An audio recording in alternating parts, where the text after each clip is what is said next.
최 사장님, 난방비 이번 달도 500만 원 나왔어요. 내가 어쩌다 이렇게 됐지. 관리비 고지서를 든 손이 떨렸습니다. 12월이었어요. 강원도 동해안 게스트하우스. 밤 기온이 영하 10도까지 내려갔습니다. 난방을 안 틀 수가 없었어요. 안 그러면 배관이 얼어서 터졌거든요. 예약 현황을 확인했습니다. 오늘 체크인 제로, 내일도 제로, 모레도 제로, 열흘째 빈방이었어요. 통장을 열어봤습니다. 잔액 80만 원. 이번 달 월세 300만 원은 벌써 2주일 전에 연체됐습니다. 건물주한테서 독촉 문자가 하루에 3통씩 왔어요. 60살. 전 중학교 교감. 퇴직금 4억 원을 받은 사람이 한겨울 빈 게스트하우스에서 난방비 고지서를 보며 떨고 있었습니다. 안녕하세요. 저는 최동훈입니다. 1년 전만 해도 저는 퇴직금 4억 원에 저축 5천만 원을 가진 사람이었어요. 35년 교직 생활을 마치고 편안한 노후를 꿈꿨습니다. 그런데 지금은 빚이 8천만 원이 넘습니다. 게스트하우스는 파리만 날리고 남은 돈은 1억 원도 안 돼요. 도대체 어디서부터 잘못된 걸까요? 1년 전으로 돌아가 보겠습니다. 시작하기 전 구독과 좋아요 눌러주세요. 매일 새로운 우리들의 이야기를 들으실 수 있습니다. 작년 2월 35년 다닌 학교에서 정년 퇴직했습니다. 서울 강북에 있는 중학교였어요. 교감까지 올라갔습니다. 마지막 날 제자들이 꽃다발을 들고 왔어요. 교감 선생님, 그동안 감사했습니다. 건강하세요. 인사를 받으며 눈시울이 뜨거워졌습니다. 교문을 나서는 순간 깨달았어요. 이제 돌아갈 곳이 없구나. 다음 날부터 일상이 무너졌습니다. 아침에 눈을 떠도 출근할 학교가 없었어요. 알람을 맞출 이유도 없었고 정장을 입을 일도 없었습니다. 매일 똑같았어요. 아침 먹고 산책하고 점심 먹고 낮잠 자고 저녁 먹고 텔레비전 보고 잠들기. 그게 전부였습니다. 한 번은 동네 슈퍼에 갔어요. 평일 낮이라 한산했습니다. 계산대에서 젊은 직원이 물었어요. 비닐봉투 필요하세요? 예전에는 교감 선생님이라고 불렸는데 이제는 그냥 손님이었습니다. 집에 돌아오는 길에 학교 앞을 지나갔어요. 아이들 웃음소리가 들렸습니다. 운동장에서 체육 수업하는 모습이 보였어요. 저도 저 안에 있었는데 이제는 단박 사람이 됐습니다. 저녁에 아내가 조심스럽게 말했습니다. 여보, 요즘 많이 힘들어 보여요. 뭐라도 해보는 게 어때요? 뭘 하라는 건지 물었더니 아내가 휴대폰을 꺼냈어요. 인스타그램이었습니다. 화면을 넘기며 보여줬어요. 강원도 게스트하우스 사진이었습니다. 바다가 보이는 테라스, 석양이 지는 풍경, 원목 테이블 위에 따뜻한 커피, 사진마다 감성적인 문구가 달려 있었어요. 여기서 힐링하세요. 일상을 내려놓으세요. 삶의 여유를 찾으세요. 예뻐 보였습니다. 저렇게 살면 좋겠다는 생각이 들었어요. 아내가 말했습니다. 우리도 저런 거 한번 해볼까요? 강원도 바닷가에 작은 게스트하우스 하나 운영하면서 여유롭게 살면 좋을 것 같아서요. 게스트하우스. 그 단어가 귀에 꽂혔습니다. 생각해보니 나쁘지 않았어요. 35년 동안 아이들 가르쳤으니까 사람 대하는 건 자신 있었습니다. 손님 맞이하고 이야기 나누고 따뜻한 공간 만들어주는 일, 할 수 있을 것 같았어요. 그날 밤 잠이 안 왔습니다. 인스타그램을 계속 봤어요. 수백 개의 게스트하우스 계정이 나왔습니다. 모두 예쁘게 꾸며져 있었고 손님들 후기도 좋았어요. 사장님이 친절해요. 여기서 힐링했어요. 꼭 다시 올게요. 그런 댓글들이 가득했습니다. 나도 저렇게 사람들한테 고마움 받으면서 살고 싶었어요. 며칠 뒤 아내와 강원도로 향했습니다. 인터넷으로 미리 알아본 게스트하우스 매물이 있었어요. 동해안 작은 마을이었습니다. 차를 세우고 내리니 바닷바람이 얼굴을 스쳤습니다. 공기가 맑았어요. 멀리 바다가 보였습니다. 푸른 물결이 반짝였어요. 건물은 2층짜리 단독주택이었습니다. 객실이 5개 있었고 1층에는 거실 겸 식당이 있었어요. 테라스에서는 바다가 한눈에 보였습니다. 건물주가 나왔습니다. 50대 중반으로 보이는 남자였어요. 반갑게 악수를 청했습니다. 어서 오세요. 서울에서 오셨어요? 먼 길 오시느라 고생하셨습니다. 안을 둘러봤습니다. 인테리어가 깔끔했어요. 원목 가구, 하얀 벽지, 따뜻한 조명. SNS에서 본 것과 비슷했습니다. 건물주가 설명했어요. 여기 장사 정말 잘 됩니다. 여름 성수기 3개월만 잘하면 1년 먹고 살아요. 7월부터 8월까지는 예약이 끊이질 않아요. 하루 매출이 100만 원 넘게 나옵니다. 하루 100만 원이라니. 귀가 솔깃했습니다. 건물주가 말을 이었어요. 보증금은 1억 원이고요. 권리금이 5천만 원입니다. 인테리어는 그대로 쓰시면 되는데 침구류랑 집기는 새로 사셔야 해요. 한 5천만 원 정도 보시면 됩니다. 계산기를 두드렸습니다. 1억 더하기 5천만 원 더하기 5천만 원. 2억 원이었어요. 퇴직금이 4억 원 있었고 저축이 5천만 원 있었습니다. 2억 원을 투자해도 2억 5천만 원이 남았어요. 충분했습니다. 월세는 얼마예요? 제가 물었습니다. 건물주가 대답했어요. 비수기는 300만 원이고요. 성수기인 7월, 8월은 400만 원입니다. 성수기 때 장사 잘 되니까 조금 올리는 거예요. 고개를 끄덕였습니다. 이해가 됐어요. 테라스로 나가서 바다를 봤습니다. 석양이 지고 있었어요. 하늘이 주황빛으로 물들었습니다. 파도 소리가 들렸어요. 평화로웠습니다. 여기서 손님들 맞이하면서 여생 보내고 싶었어요. 돌아오는 차 안에서 아내가 물었습니다. 여보, 어떻게 생각해요? 저도 좋았어요. 아내도 같은 생각인 것 같았습니다. 그날 밤 집에 와서 다시 계산해 봤어요. 여름 성수기 3개월 동안 하루 100만 원씩 벌면 9천만 원이었습니다. 나머지 9개월은 한산해도 한 달에 1,000만 원 정도 벌면 1억 1,000만 원. 합치면 2억 원. 생활비 빼고 1억 원 남았어요. 2년이면 투자금 회수하고 그 다음부터는 순수익이었습니다. 나쁘지 않았어요. 며칠 뒤 건물주한테 전화했습니다. 하겠습니다. 계약 진행해 주세요. 건물주 목소리가 환해졌어요. 잘 결정하셨습니다. 후회 안 하실 거예요. 계약금은 3천만 원 보내주시면 됩니다. 통장에서 3천만 원을 송금했습니다. 숫자가 화면에서 사라지는 걸 보는데 떨렸어요. 하지만 설레기도 했습니다. 그날 저녁 아내와 마주 앉아 와인을 마셨어요. 새로운 시작이네요. 아내가 말했습니다. 그러게요. 이제 진짜 우리만의 공간을 만드는 거예요. 제가 대답했습니다. 잔을 부딪혔어요. 딸그랑 소리가 울렸습니다. 하지만 그때는 몰랐습니다. SNS에서 본 감성적인 사진들이 얼마나 많은 노동과 고통을 숨기고 있는지, 그리고 그 선택이 제 인생을 어떻게 무너뜨릴지 말이에요. 계약을 하고 일주일 뒤 다시 강원도로 향했습니다. 이번에는 본 계약이었어요. 차 안에서 아내가 말했습니다. 떨려요. 정말 우리가 게스트하우스 사장이 되는 거예요? 저도 떨렸습니다. 하지만 기대도 컸어요. 건물주 사무실에 도착했습니다. 작은 부동산 사무실이었어요. 책상 위에 계약서가 놓여 있었습니다. 건물주가 계약서를 펼쳤어요.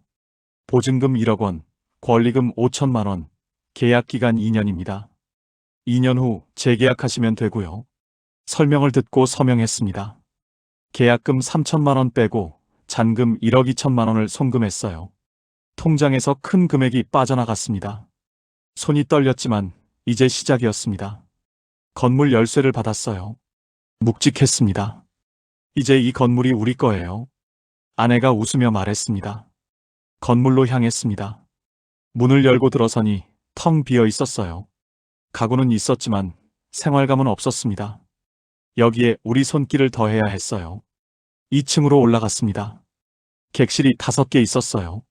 침대는 있었지만 매트리스, 이불, 베개는 없었습니다. 새로 사야 했어요. 1층 주방을 봤습니다. 냉장고, 가스레인지, 식탁은 있었지만 그릇, 수저, 조리도구는 하나도 없었어요. 이것도 다 사야 했습니다. 화장실을 확인했어요. 타일은 깔끔했지만 수건, 샴푸, 비누는 당연히 없었습니다. 건물주한테 전화했습니다. 침구류랑 집기가 하나도 없는데요? 건물주가 대답했어요. 그건 사장님이 알아서 준비하시는 거예요. 저는 건물만 빌려드리는 겁니다.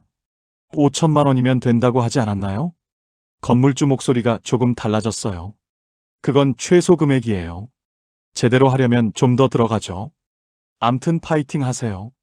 전화를 끊었습니다. 뭔가 찜찜했지만 어쩔 수 없었어요. 인터넷으로 침구를 주문했습니다.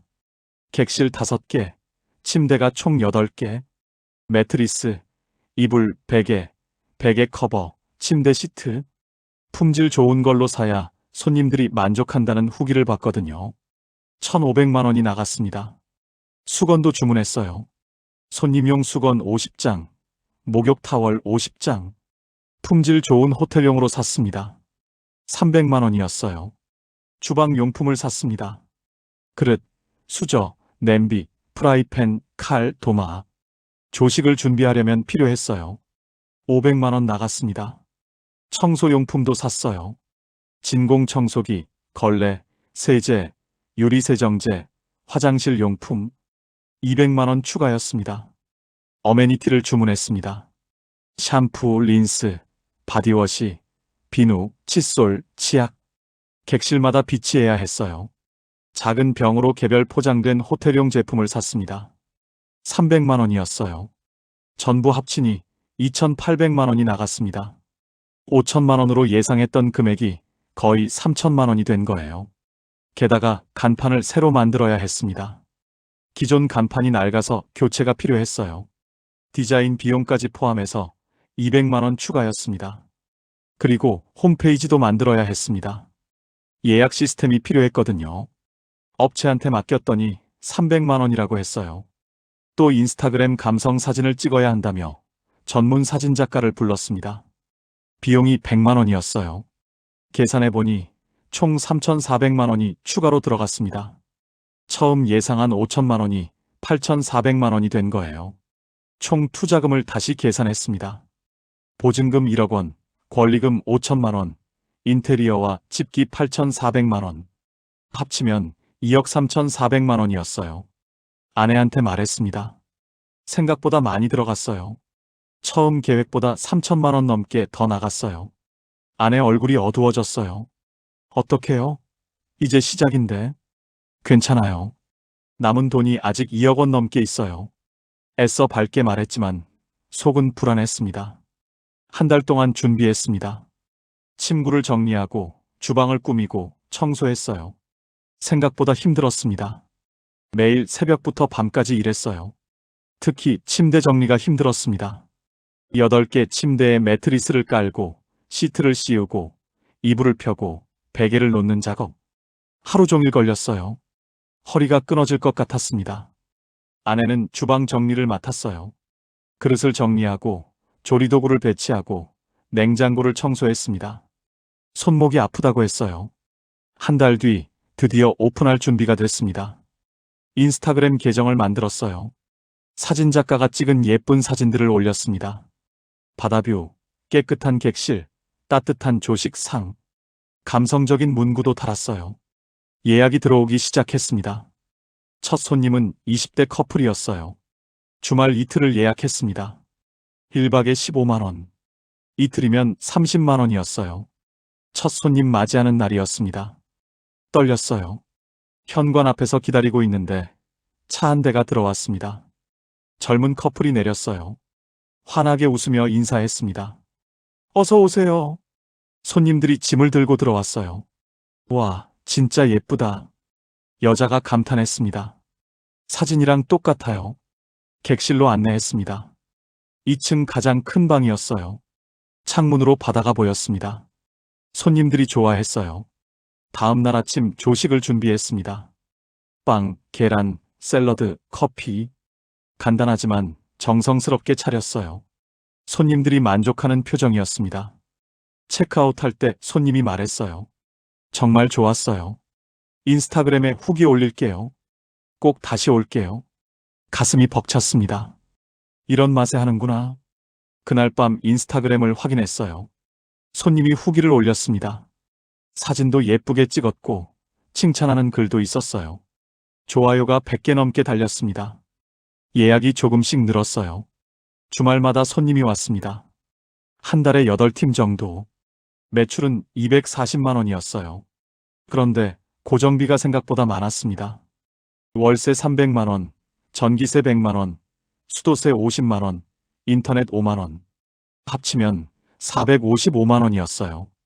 매출 240만 원에서 고정비 455만 원 빼니까 215만 원 적자였습니다. 건물주한테 전화했습니다. 지금 손님이 없는데 월세를 300만 원이나 내야 하나요? 건물주가 대답했어요. 계약서에 다 있어요. 지금은 비수기잖아요. 여름 되면 손님 많이 와요. 그때 벌면 되죠. 여름까지 버텨야 했습니다. 석 달이 남았어요. 그 석 달 동안 매달 200만 원씩 적자를 봤습니다. 600만 원이 나간 거예요. 드디어 7월이 왔습니다. 여름 성수기였어요. 예약이 폭주하기 시작했습니다. 매일매일 손님이 왔어요. 객실 5개가 전부 찼습니다. 가슴이 두근거렸어요. 이제 진짜 시작이구나. 하지만 그때는 몰랐습니다. 성수기가 끝나면 무엇이 기다리고 있는지, 그리고 그 이면에 숨겨진 진실이 무엇인지 말이에요. 7월 첫 주였습니다. 예약이 꽉 찼어요. 객실 5개 전부. 손님이 15명이었습니다. 아침 6시에 일어났어요. 조식 준비를 해야 했습니다. 빵을 굽고, 계란을 삶고, 샐러드를 만들고, 커피를 내렸어요. 15인분이었습니다. 8시에 손님들이 내려왔어요. 식탁에 조식을 차렸습니다. 손님들이 먹는 동안 설거지를 시작했어요. 그릇이 산더미 같았습니다. 10시가 체크아웃 시간이었어요. 손님들이 떠나자마자 객실 청소를 시작했습니다. 5개 객실. 침대 시트를 벗기고, 새 시트를 씌우고, 이불을 털고, 베개 커버를 갈고, 바닥을 쓸고, 화장실을 닦았어요. 한 객실 청소하는데 40분 걸렸습니다. 5개면 3시간 20분. 점심 먹을 시간도 없었어요. 오후 2시부터 새 손님들이 체크인하기 시작했습니다. 짐을 받아주고, 객실 안내하고, 주변 맛집 추천해주고, 손님 하나하나 응대하는데 15분씩 걸렸어요. 저녁 6시쯤 되니 몸이 녹초가 됐습니다. 침대에 누우려는데 아내가 말했어요. 여보, 빨래해야 해요. 시트랑 수건. 빨래를 돌렸습니다. 시트 10개, 수건 30장. 세탁기를 3번 돌려야 했어요. 밤 10시까지 빨래를 널었습니다. 다음 날도 똑같았습니다. 6시 기상, 조식 준비, 체크아웃, 청소, 체크인, 빨래. 매일 반복됐어요. 일주일 만에 무릎이 아파왔습니다. 하루 종일 서서 일하고 쪼그리고 앉아서 청소하다 보니 무릎에 무리가 왔어요. 밤에는 파스를 붙여야 잠들 수 있었습니다. 아내는 허리를 다쳤어요. 매트리스를 들어 올리고 이불을 터는 동작을 하루에 수십 번 반복하다 보니 허리 디스크가 악화됐습니다. 병원에 가야 한다고 했지만 시간이 없었어요. 2주일째 되던 날 저녁이었습니다. 청소를 마치고 거실에 앉았어요. 온몸이 쑤셨습니다. 아내가 옆에 앉더니 한숨을 쉬었어요. 여보, 이거 우리가 할 수 있을까요? 너무 힘들어요. 목소리가 떨렸습니다. 조금만 참아요. 성수기 2개월만 버티면 돼요. 제가 대답했지만 저도 확신이 없었어요. 그날 밤 인스타그램을 봤습니다. 다른 게스트하우스 사진들이 올라와 있었어요. 예쁜 조식 상, 깔끔한 객실, 웃고 있는 사장님. 모두 행복해 보였습니다. 하지만 사진 뒤에 숨겨진 노동은 보이지 않았어요. 새벽부터 밤까지 쉬지 않고 일하는 모습, 쑤시는 무릎, 아픈 허리. 그런 건 아무도 올리지 않았습니다. 3주째 되던 날이었습니다. 오후에 새 손님이 체크인했어요. 20대 커플이었습니다. 짐을 들고 들어오는데 남자 얼굴이 낯익었어요. 잠시 멈칫했습니다. 그 순간 남자도 저를 알아봤어요. 눈이 커졌습니다. 선생님? 교감 선생님 시절 제자였습니다. 5년 전 졸업한 아이였어요. 이름이 김민준이었습니다. 민준아? 여기 여행 왔구나. 반갑다. 애써 밝게 말했지만 당황스러웠어요. 민준이가 어색하게 웃었습니다. 네. 여자친구랑 왔어요. 그러면서 옆에 있던 여자를 가리켰어요. 근데 선생님이 여기서? 퇴직하고 여기서 게스트하우스 운영해. 요즘 은퇴하면 다들 이런 거 하잖아. 웃으며 대답했지만 목소리가 떨렸습니다. 민준이가 고개를 끄덕였어요. 아, 그러시구나. 잠시 침묵이 흘렀습니다. 어색한 공기가 흘렀어요. 객실로 안내했습니다. 2층 끝방이었어요. 짐을 놓는 동안 아무 말도 나오지 않았습니다. 편히 쉬세요. 그 말만 남기고 나왔어요. 그날 밤 잠이 오지 않았습니다. 민준이 얼굴이 자꾸 떠올랐어요. 교감 선생님으로 있을 때 그 아이가 절 존경한다고 했었습니다. 진로 상담할 때 선생님 같은 어른이 되고 싶다고 했어요. 그런데 지금 저는 그 아이 앞에서 객실 청소하는 모습을 보였습니다. 다음 날 아침 조식을 준비했어요. 민준이 커플도 내려왔습니다. 식탁에 앉아서 밥을 먹는 동안 저는 주방에서 설거지를 했어요. 민준이가 저를 힐끗힐끗 쳐다보는 게 느껴졌습니다. 그 시선이 불편했어요. 체크아웃할 때 민준이가 조심스럽게 말했습니다. 선생님, 건강 챙기세요. 일 많이 힘드시죠? 괜찮아. 걱정하지 마. 웃으며 대답했지만 얼굴이 화끈거렸습니다. 민준이 커플이 떠난 뒤 객실 청소를 했어요. 침대 시트를 벗기는데 눈물이 났습니다. 왜 이렇게 부끄럽지? 떳떳하게 일하는 건데. 교감 선생님으로 35년 아이들 가르쳤습니다.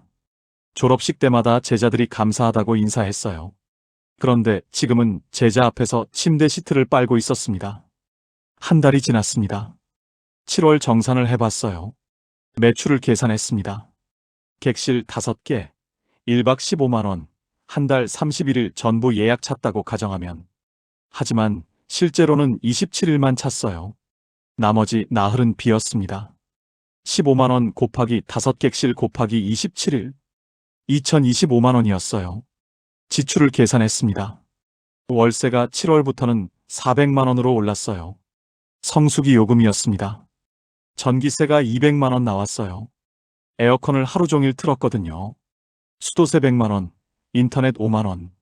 그리고 조식 재료비가 300만 원, 세제와 청소용품비가 100만 원, 어메니티 교체 비용 150만 원.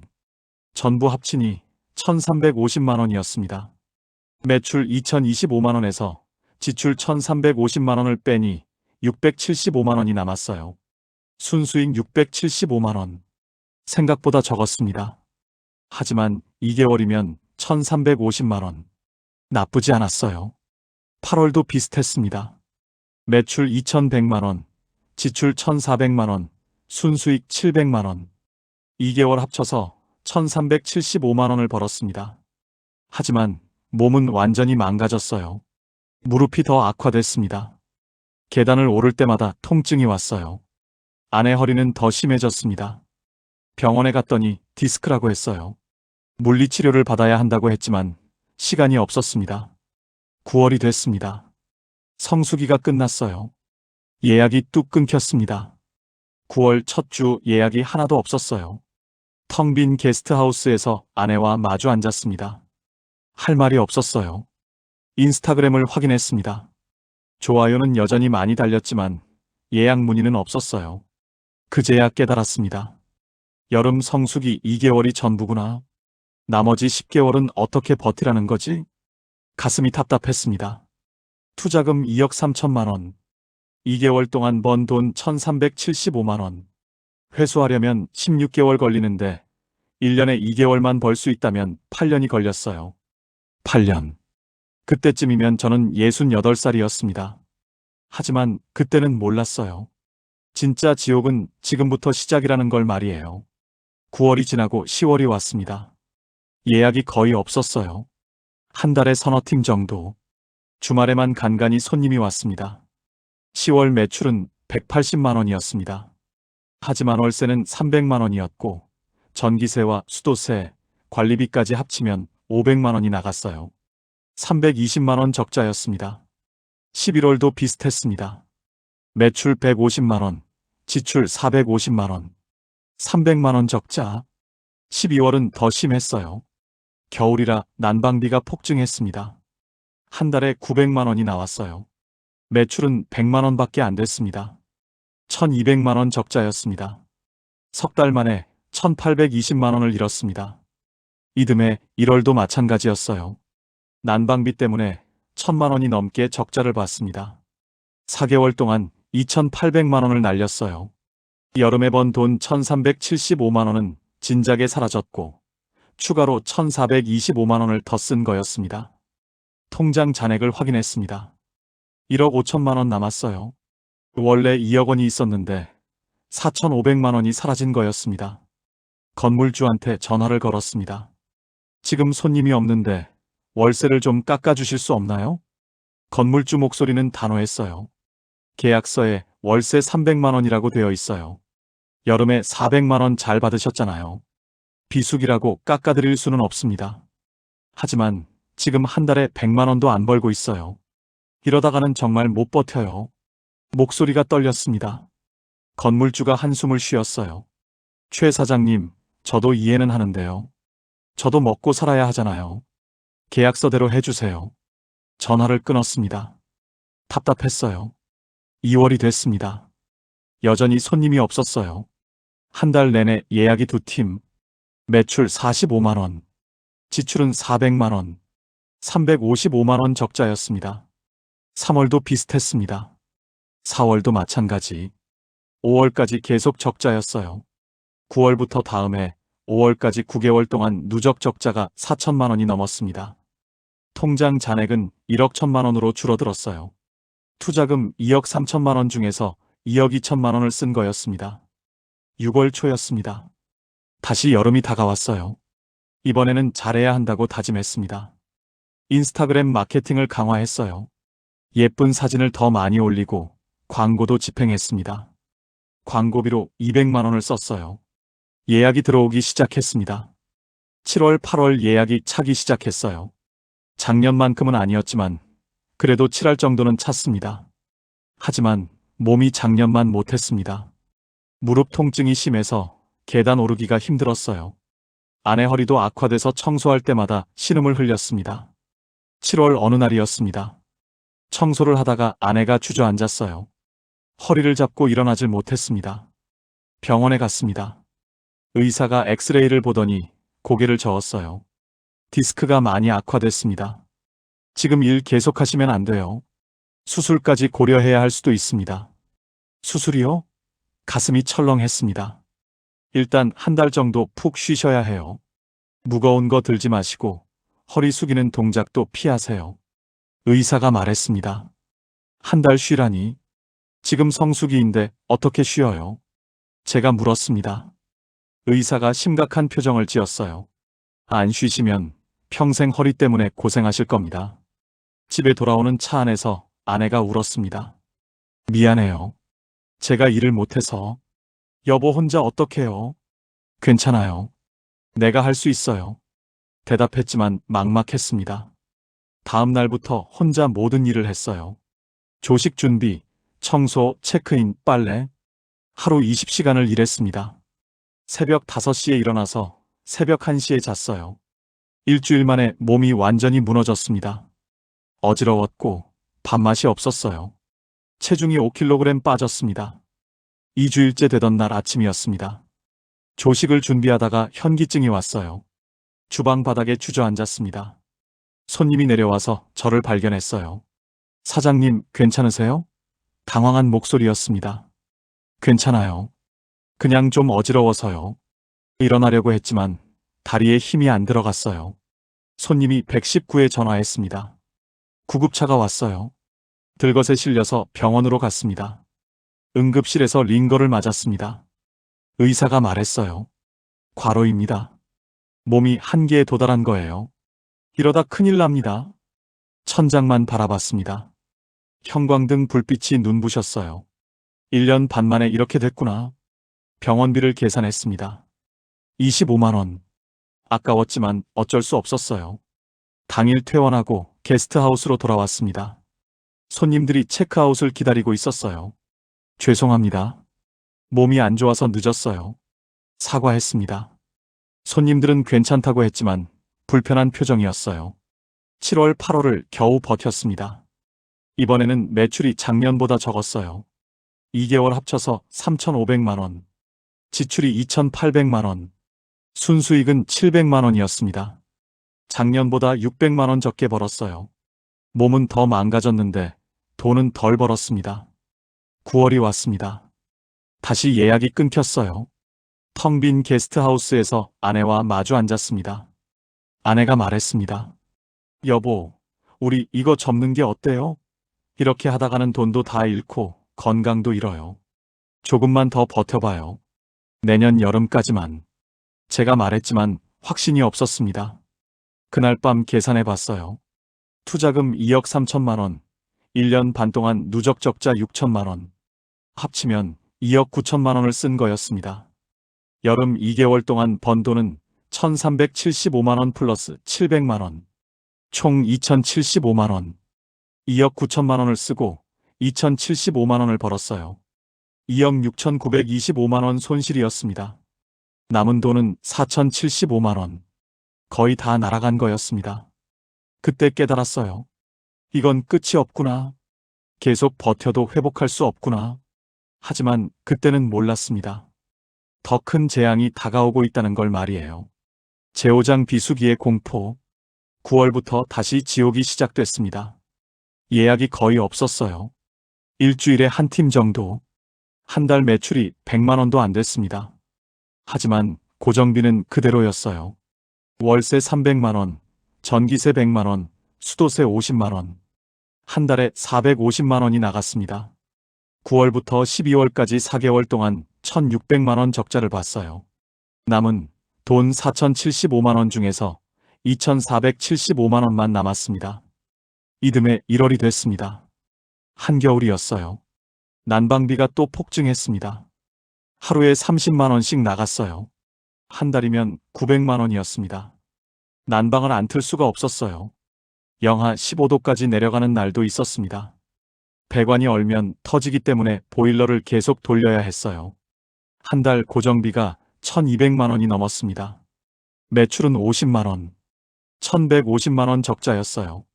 통장 잔액이 1,325만 원으로 줄어들었습니다. 건물주한테 다시 전화를 걸었습니다.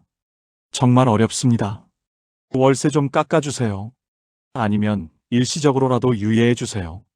건물주 목소리는 차갑게 식어 있었어요. 최 사장님, 저도 어렵긴 마찬가지예요. 계약서대로 해주세요. 2개월 밀리면 계약 해지입니다. 2개월. 지금도 한 달치 밀렸는데 다음 달까지 못 내면 쫓겨난다는 거였습니다. 2월이 됐습니다. 여전히 손님이 없었어요. 매출 30만 원, 지출 1,200만 원, 1,170만 원 적자. 통장에 남은 돈은 155만 원. 이번 달 월세 300만 원을 낼 수가 없었습니다. 대출을 받아야 했어요. 은행에 갔습니다. 서울에서 다니던 은행 지점이었어요. 대출 상담실에 앉았습니다. 상담사가 제 서류를 검토했어요. 고객님, 게스트하우스 운영하신다고요? 수익은 어떠세요? 수익이 별로 없습니다. 그래서 대출이 필요한 거예요. 솔직하게 말했습니다. 상담사가 난처한 표정을 지었어요. 고객님, 수익성이 없으면 대출이 어렵습니다. 담보는요? 게스트하우스 건물은 제 소유가 아니에요. 임대입니다. 제가 대답했습니다. 상담사가 고개를 저었어요. 죄송합니다. 담보가 없고 수익성도 없으면 승인이 거의 불가능합니다. 제발 도와주세요. 지금 정말 급해요. 목소리에 간절함이 묻어났습니다. 상담사가 잠시 망설이더니 말했습니다. 신용카드 현금 서비스는 가능하실 것 같은데요. 한도가 1,000만 원 정도 됩니다. 하지만 이자가 높아요. 연 20%입니다. 어쩔 수 없었어요. 현금 서비스를 받았습니다. 1,000만 원. 한 달 이자가 160만 원이었어요. 그 돈으로 밀린 월세를 갚았습니다. 300만 원. 이번 달 월세 300만 원. 600만 원이 나갔어요. 남은 돈 400만 원으로 난방비와 전기세를 냈습니다. 다 쓰고 나니 통장에 155만 원만 남았어요. 3월이 됐습니다. 또 한 달이 지나갔어요. 매출 40만 원. 지출 1,100만 원. 1,060만 원 적자. 이제 월세를 낼 수가 없었습니다. 통장이 바닥났어요. 건물주한테서 전화가 왔습니다. 최 사장님, 월세 2개월째 밀렸어요. 다음 주까지 안 주시면 계약 해지합니다. 일주일만 기다려주세요. 돈 마련할게요. 제가 애원했습니다. 건물주가 한숨을 쉬었어요. 알겠습니다. 일주일만요. 그 뒤에도 안 되면 저도 어쩔 수 없어요. 전화를 끊고 멍하니 앉아 있었습니다. 어디서 돈을 구하지? 아들한테 전화를 걸었습니다. 가슴이 무거웠어요. 평생 자식한테 손 벌린 적이 없었는데 아들이 전화를 받았습니다. 아버지, 무슨 일이세요? 민호야, 아빠가 지금 좀 어려워서 그런데 돈 좀 빌려줄 수 있겠니? 목소리가 떨렸습니다. 아들이 잠시 침묵했어요. 얼마나 필요하세요? 600만 원만. 다음 달에 꼭 갚을게. 제가 말했습니다. 아들이 한숨을 쉬었습니다. 알겠어요. 보내드릴게요. 근데 아버지, 게스트하우스 정말 괜찮으세요? 괜찮아. 걱정하지 마. 조금만 버티면 여름 성수기 오잖아. 그때 벌면 돼. 애써 밝게 말했지만 아들은 믿지 않는 것 같았습니다. 다음 날 600만 원이 입금됐습니다. 자식한테 빌린 돈. 가슴이 먹먹했어요. 그 돈으로 월세를 냈습니다. 또 한 달을 버텼습니다. 4월, 5월도 똑같았어요. 매달 1,000만 원씩 적자를 봤습니다. 아들한테 2번 더 돈을 빌렸어요. 1,200만 원. 6월이 됐습니다. 여름 성수기 한 달 전이었어요. 이제 곧 손님이 올 거라고 믿었습니다. 하지만 예약이 들어오지 않았어요. 인스타그램을 확인했습니다. 예년 같으면 6월 초에 7월, 8월 예약이 차기 시작했는데 올해는 조용했어요. 왜 그럴까 궁금해서 다른 게스트하우스 계정을 봤습니다. 거기도 비슷했어요. 댓글에 코로나 때문에 여행 못 간다는 글이 보였습니다. 코로나. 그 단어가 낯설었어요. 뉴스를 켰습니다. 코로나19 확산세, 정부 사회적 거리두기 강화, 여행 자제 권고. 가슴이 철렁했습니다. 설마 7월이 됐습니다. 예약이 하나도 없었어요. 텅 빈 게스트하우스. 손님이 한 명도 오지 않았습니다. 매출 제로, 지출 500만 원, 500만 원 적자. 8월도 마찬가지였습니다. 예약 제로, 매출 제로. 성수기가 사라진 거였습니다. 그제야 깨달았어요. 끝났구나. 이제 정말 끝이구나. 제육장 건물주와의 갈등. 8월 말이었습니다. 월세를 3달째 내지 못했어요. 건물주한테서 매일 문자가 왔습니다. 빨리 주세요. 저도 어렵습니다. 더 이상 버틸 수가 없었습니다. 아들한테 더 빌릴 수도 없었어요. 벌써 1,200만 원이나 빌렸는데 갚을 자신이 없었습니다. 9월 초 건물주가 직접 찾아왔습니다. 현관문을 두드리는 소리가 요란했어요. 문을 열었습니다. 건물주 얼굴이 굳어 있었어요. 최 사장님, 더 이상 못 기다리겠습니다.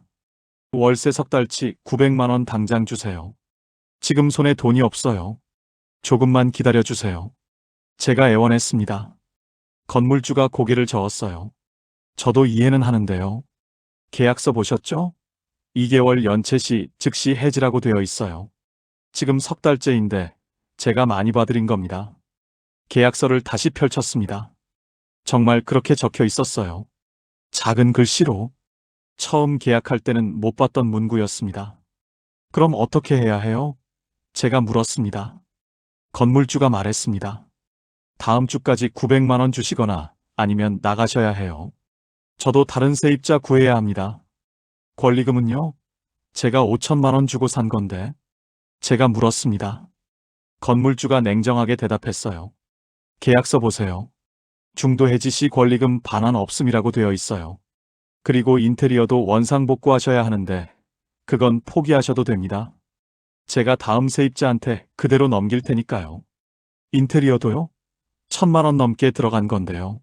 목소리가 커졌습니다. 건물주가 어깨를 으쓱했어요.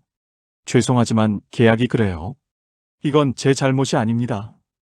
그날 밤 아내와 마주 앉았습니다. 계약서를 펼쳐놓고 한참 동안 봤어요.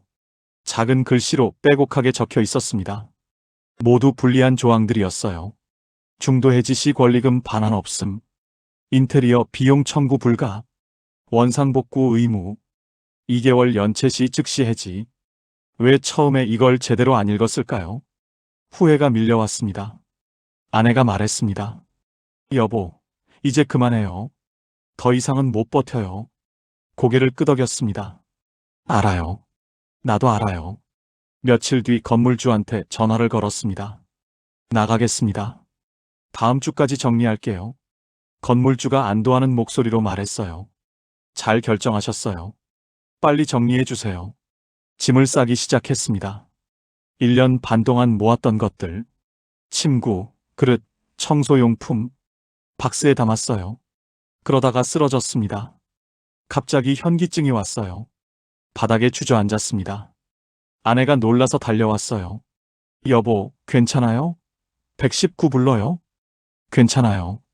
그냥 좀 어지러워서요. 일어나려고 했지만 힘이 없었습니다. 결국 구급차를 불렀어요. 또 병원에 갔습니다.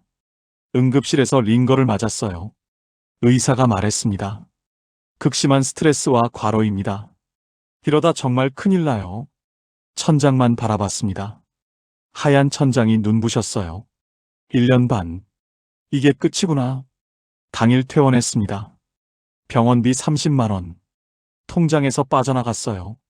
게스트하우스로 돌아와 짐을 계속 쌌습니다. 이틀 동안 정리했어요. 마지막 날이었습니다. 이사 트럭이 왔어요. 짐을 싣기 시작했습니다. 마을 주민들이 지나가며 쳐다봤어요. 속닥속닥 소리가 들렸습니다. 역시 망했네. 서울 사람들 와서 잘난 척하더니 얼마나 안 된 거야? 얼굴을 들 수가 없었습니다. 부끄러웠어요. 마지막으로 건물 안을 둘러봤습니다. 텅 빈 객실, 빈 거실, 빈 주방. 1년 반 동안 매일 청소하고 정리하던 곳. 이제 다시는 오지 않을 곳이었습니다. 열쇠를 건물주한테 건넸습니다. 건물주가 받아들고 간단히 인사했어요. 수고하셨습니다. 그게 전부였습니다. 5천만 원 권리금, 1,000만 원 인테리어, 1년 반 동안의 노동. 모두 열쇠 하나와 함께 사라졌어요. 차에 탔습니다. 게스트하우스가 점점 멀어졌어요. 뒤돌아보지 않았습니다. 볼 수가 없었어요. 서울로 향했습니다. 차 안에서 계산해 봤어요. 투자금 2억 3,400만 원. 1년 반 동안 누적 적자 6천만 원. 아들한테 빌린 돈 1,200만 원. 합치면 3억 1,600만 원을 쓴 거였습니다. 회수한 돈은 제로. 권리금도 못 받고 인테리어도 못 건졌어요. 침구랑 집기는 헐값에 팔아서 500만 원 받았습니다. 순손실 3억 1,100만 원이었습니다. 1년 반 만에 퇴직금이 거의 다 날아간 거예요. 남은 돈은 전세금 포함해서 1,900만 원. 그나마 아들한테 빌린 1,200만 원을 갚아야 했습니다. 실제로 자유롭게 쓸 수 있는 돈은 700만 원밖에 안 남았어요. 서울에 도착했습니다. 임시로 머물 곳을 구했어요. 월세 20평 빌라. 보증금 1,000만 원, 월세 80만 원이었습니다. 보증금 1,000만 원을 내고 나니 통장에 900만 원만 남았어요. 그날 밤 빌라 방바닥에 앉아 있었습니다. 아내가 옆에서 짐을 풀고 있었어요. 말이 없었습니다. 창밖으로 서울 불빛이 보였습니다. 1년 반 전에 떠났던 그 도시로 돌아왔어요. 하지만 빈손이었습니다. 그때 깨달았어요. SNS는 현실이 아니었구나. 감성적인 사진 뒤에 숨겨진 진실은 노동과 적자였어요. 하지만 이미 늦었습니다. 돌이킬 수 없었어요. 서울로 돌아온 지 일주일이 지났습니다. 빌라 방에서 멍하니 앉아 있었어요. 할 일이 없었습니다. 아들이 찾아왔습니다. 아버지, 괜찮으세요? 걱정스러운 얼굴이었어요. 괜찮아. 미안하다. 돈 빌려서. 제가 말했습니다. 아들이 고개를 저었어요. 그건 괜찮은데요. 앞으로 어떻게 하실 거예요? 일 찾아볼 거야. 뭐라도 해야지. 대답했지만 자신이 없었습니다. 아들이 한참 저를 보다가 말했습니다. 제가 아는 학원 원장님이 있는데요. 거기서 야간 보조교사 구한대요. 해보실래요? 학원. 보조교사. 60살 전 교감이 학원 보조교사. 자존심이 상했습니다. 하지만 선택의 여지가 없었어요. 한번 알아볼게. 고맙다. 제가 대답했습니다. 며칠 뒤 학원에 면접을 갔습니다. 강북에 있는 중학생 대상 학원이었어요. 원장이 저를 봤습니다. 교감 선생님 출신이시라고요? 근데 왜 학원 보조교사를 하시려고요? 원장이 물었습니다. 사업을 하다가 망했어요. 지금 일자리가 필요합니다. 솔직하게 말했습니다. 원장이 고개를 끄덕였어요. 알겠습니다. 일은 간단해요. 야간 자습 감독하시고 학생들 질문 받아주시고 출결 체크하시면 됩니다. 월급은 140만 원입니다. 140만 원. 교감 시절 월급의 10분의 1도 안 되는 금액이었어요. 하지만 어쩔 수 없었습니다. 알겠습니다. 하겠습니다. 다음 주부터 출근하기로 했어요. 아내도 일자리를 구했습니다. 동네 슈퍼 계산대. 시급 9,000원, 하루 8시간, 한 달에 120만 원이었어요. 부부 합쳐서 260만 원. 그게 저희 수입의 전부였습니다. 첫 출근 날이었습니다. 오후 5시에 학원에 도착했어요. 야간 자습은 6시부터 10시까지였습니다. 학생들이 들어왔어요. 중학생 30명 정도. 교실에 앉아서 공부하기 시작했습니다. 저는 교실 뒤편에 앉아서 지켜봤어요. 졸거나 떠드는 학생이 있으면 조용히 주의를 주었습니다. 8시쯤 한 학생이 손을 들었어요.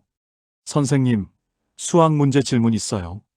다가가서 문제를 봤습니다. 2차 방정식이었어요. 설명해 줬어요.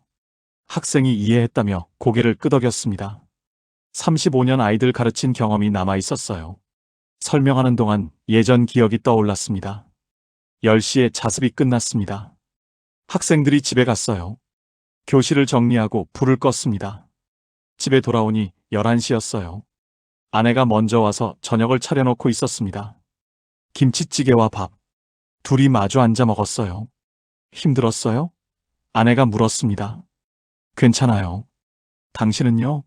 저도 괜찮아요. 서로 거짓말을 하고 있다는 걸 알았지만 더 묻지 않았습니다. 일주일이 지났습니다. 학원 일이 익숙해지기 시작했어요. 학생들도 저를 알아봤습니다.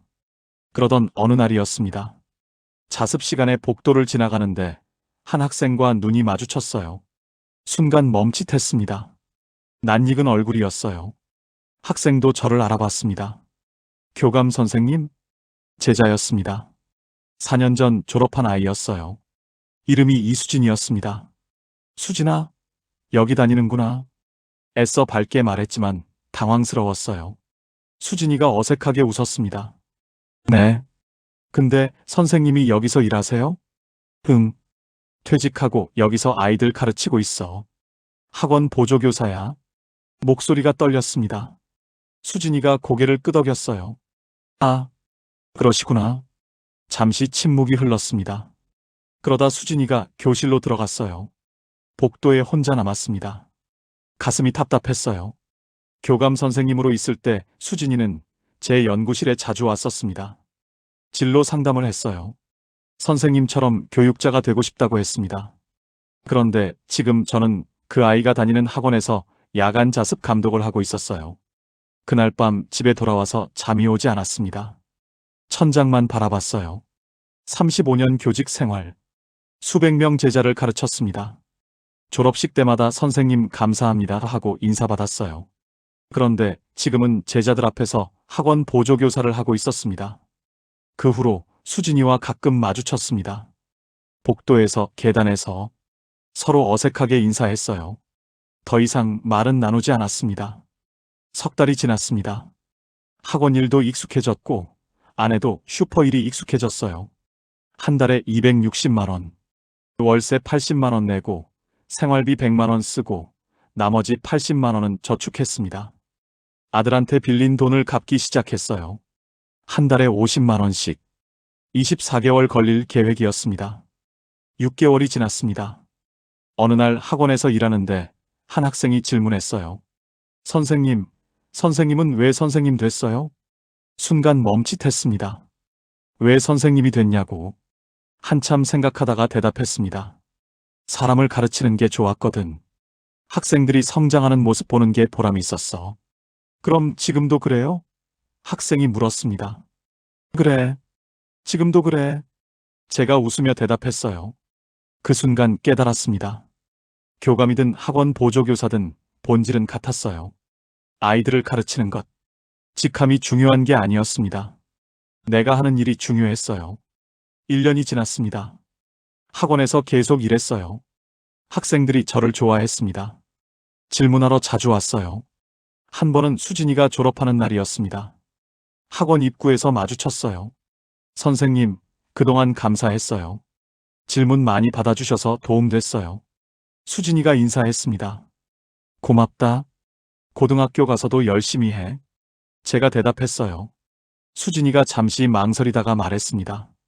선생님, 저 선생님 보면서 배운 게 있어요. 어떤 상황에서도 자기 일에 최선을 다하는 거요. 그 말에 눈시울이 뜨거워졌습니다. 고맙다. 수진이가 인사하고 떠났어요. 그 뒷모습을 보면서 생각했습니다. 교사로 돌아왔구나. 이게 내 자리였어. 그날 밤 야간 자습이 끝나고 교실에 혼자 남았어요. 창밖으로 서울 불빛이 보였습니다. 3억 1,100만 원을 잃었습니다. 게스트하우스를 망쳤어요. 하지만 배운 게 있었습니다. SNS는 현실이 아니었어요. 감성적인 사진은 숨겨진 노동을 보여주지 않았습니다. 로망과 현실은 달랐어요. 그리고 직함이 중요한 게 아니라는 것. 교감이든 학원 보조교사든 본질은 같았어요. 아이들을 가르치는 것.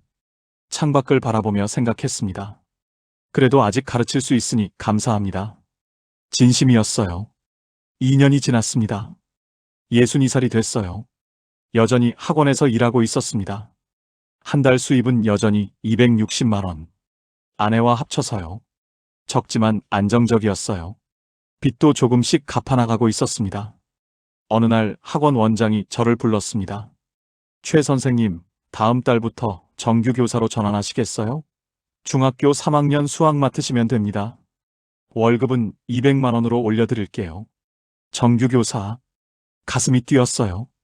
감사합니다. 하겠습니다. 그때부터 본격적으로 수업을 시작했습니다. 35년 교직 경험이 살아났어요. 학생들이 수업을 좋아했습니다. 성적도 올랐어요. 6개월 뒤, 한 학생 어머니가 찾아왔습니다. 선생님, 우리 아이가 선생님 수업 듣고 수학 성적이 20점 올랐어요. 정말 감사합니다. 그 말에 보람을 느꼈습니다. 이런 맛에 교사를 하는구나. 그러던 어느 날이었습니다. 학원 복도에서 낯익은 얼굴과 마주쳤어요. 교감 선생님? 예전 학교 동료 교사였습니다. 이름이 박미영 선생님이었어요. 10년 같이 일했던 분이었습니다. 미영 선생님, 여기 무슨 일이세요? 제가 물었습니다. 아들이 여기 다녀요. 상담하러 왔다가 선생님 보고 깜짝 놀랐어요. 여기서 일하세요? 박 선생님이 놀란 표정으로 물었습니다. 네. 퇴직하고 여기서 학생들 가르치고 있어요. 애써 태연하게 대답했습니다. 박 선생님이 복잡한 표정을 지었어요. 그러시구나. 한참 저를 보다가 말했습니다. 교감 선생님 같은 분이 학원에서 일하시다니. 안타깝네요. 괜찮아요. 저는 가르치는 게 좋아요. 어디서든. 웃으며 대답했습니다. 박 선생님이 고개를 끄덕였어요. 그래도 건강하세요. 그리고 떠났습니다. 그날 밤 집에 돌아와서 아내한테 말했어요. 오늘 옛날 동료 만났어요. 아내가 얼굴을 들었습니다. 어땠어요? 부끄러웠어요. 솔직히. 하지만 이제는 괜찮아요. 제가 말했습니다. 아내가 제 손을 잡았어요. 여보, 당신 많이 변했어요. 좋은 쪽으로. 그날 밤 거울을 봤습니다. 주름이 더 깊어졌고 머리도 많이 휘어졌어요. 하지만 표정은 예전보다 편안해 보였습니다. 3년이 지났습니다. 63살이 됐어요. 학원에서 계속 일했습니다. 학생들 사이에서 인기가 좋았어요. 한 번은 졸업하는 학생이 편지를 주었습니다. 읽어봤어요. 선생님, 1년 동안 감사했습니다. 선생님 덕분에 수학이 재미있어졌어요. 그리고 선생님 보면서 배운 게 있어요. 나이가 중요한 게 아니라 열정이 중요하다는 거요. 선생님처럼 살고 싶어요. 편지를 읽는데 눈물이 났습니다. 가르치는 보람이 이런 거구나. 그날 밤 야간 자습이 끝나고 교실에 혼자 남았어요. 학생들이 앉았던 빈 책상들을 봤습니다. 3억 1,100만 원을 잃었습니다. 게스트하우스를 망쳤어요. SNS에 속았고 로망에 빠졌습니다. 하지만 배운 게 많았어요. 첫째, 감성은 돈이 아니라는 것. SNS 사진은 현실이 아니었습니다.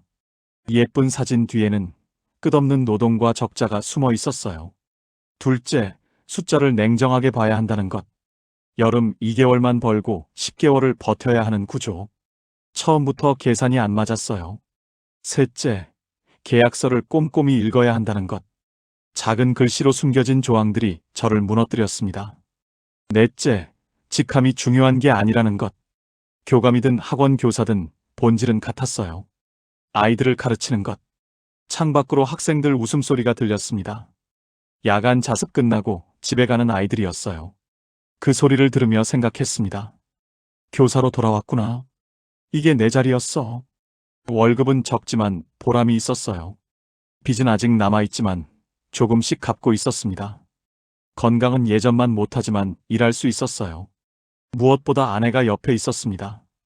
게스트하우스에서 허리 다쳤지만 지금은 많이 나아졌어요. 함께 밥 먹고 함께 웃고 함께 살아가고 있었습니다. 63살. 아직 늦지 않았습니다. 학원 교사든 무엇이든 할 수 있었어요. 교실 불을 끄고 나왔습니다. 복도를 걸어가는데 학생 한 명이 질문하러 왔어요. 선생님, 내일 질문 있는데 시간 있으세요? 그럼 언제든지 와. 웃으며 대답했습니다. 학원을 나섰습니다. 밤 공기가 시원했어요. 별이 보였습니다. 집으로 걸어가며 생각했습니다. 3억을 잃었지만 배웠어요. 넘어졌지만 일어섰어요. 그래도 살아있고 가르칠 수 있으니 감사합니다. 진심이었습니다.